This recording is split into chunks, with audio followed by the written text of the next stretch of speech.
to the Trust the Plan podcast. I'm Nick. And I'm Jim. And we believe by providing education and guidance, we can inspire you to make great financial decisions so you can retire confidently. There you go. And trust the plan. That sounds good. Okay.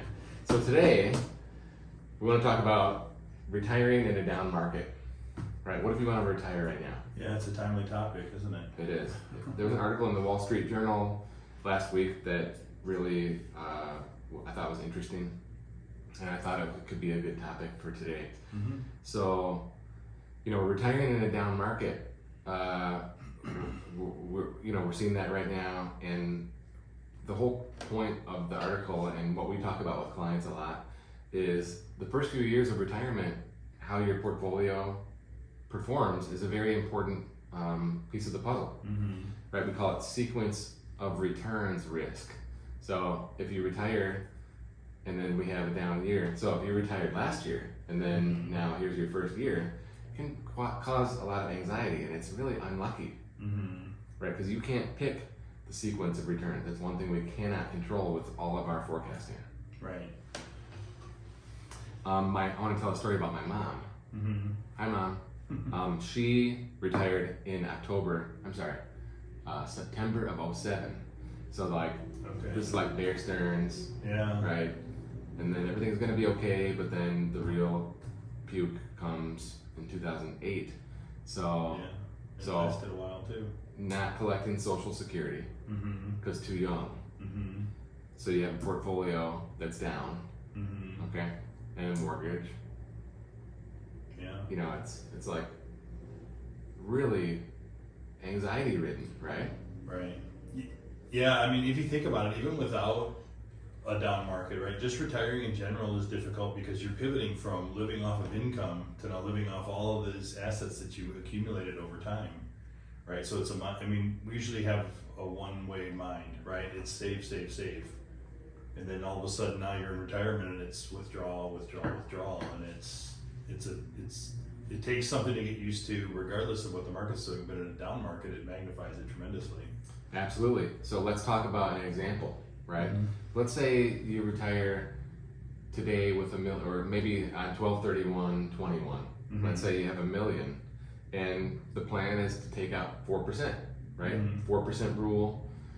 Academics suggest that we have a 95% probability of success, Mm-hmm. taking out 4% plus inflation each year Mm-hmm. for 25 years, a 25-year retirement. Right.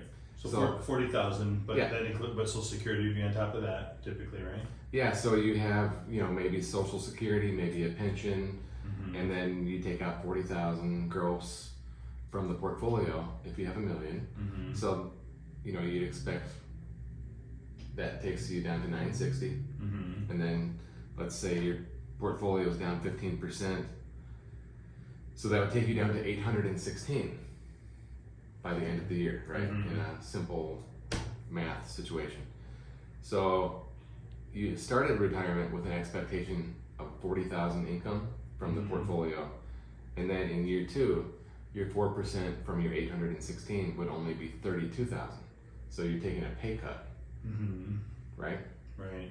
So you can do whatever you want. You could continue to have the 40 or even more, right? Because you got to redo the bathroom, Right. right? You need a new car, whatever. But now your withdrawal rate gets above 4%, maybe 5%, maybe 6%. Right. The same 40,000 you took out last year is a bigger percentage now. Yeah, it's like about 5%, Yeah. just because of one bad year. Right. And most people, from our experience, don't adjust well, right? They still will say, well, I still need that money. Like, I still need to do the things I had planned to do. So it's harder to cut back and trim, even when times get tough. Right. But I would argue, hey, if my portfolio was $1 million, now it's 816, and I need that money to pay the bills, maybe we hold off on the bathroom for a year, Mhm. right? You have to adapt a little bit, right? Yeah, absolutely. And I think that's, part of the message we want to get out there as well, right? Yeah, it's a prudent thing to do is to cut spending a little bit, Mm-hmm. Deviate from your larger withdrawal, because otherwise you're making it worse, Mm-hmm. right? It's a compounding Exactly. problem. Yeah. Also, don't shoot yourself in the foot by pushing the eject button and say this is not working, right? The worst time to do that is once you've already experienced the loss. You have to hang on for the recovery, and then once the portfolio is recovered, you can have a conversation about risk adjustments. Mm-hmm. But pushing the eject button down in the hole could be compounding. It's something else that just makes it worse. Yeah. So, the whole big thing is your withdrawals plus market losses compounding. But there's one thing we can do, right, to make sure, we're not selling our investments at a loss. And that is by forecasting our expenses over the next year or two.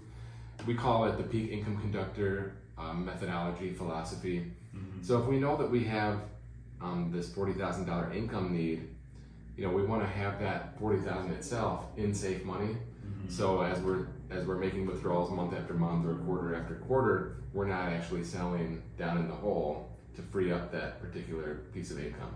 Mm-hmm. So that can also help as well. It can help emotionally with not shooting yourself in the foot, as we just talked about. Yeah, and that's probably one of the biggest advantages of it, right? Is when you're watching that market go down and feeling helpless and out of control and knowing you can't sell.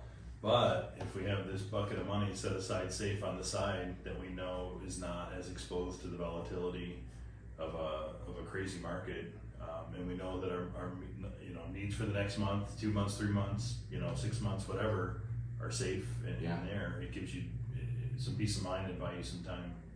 Excellent. Okay, so that's our quick hit for today. Retiring in a down market, it's not the end of the world, but we have to be flexible, right? We have to have a fluid plan. And if you are working with an advisor and you've not heard from them, or if you've lost confidence with them, we're happy to give you a second opinion. If you're a do-it-yourselfer and the Dow goes down 1,300 points and you're starting to question your plan, call us. We can give you a second opinion, and then you can trust the plan. There you go. peakwm.com. Thanks.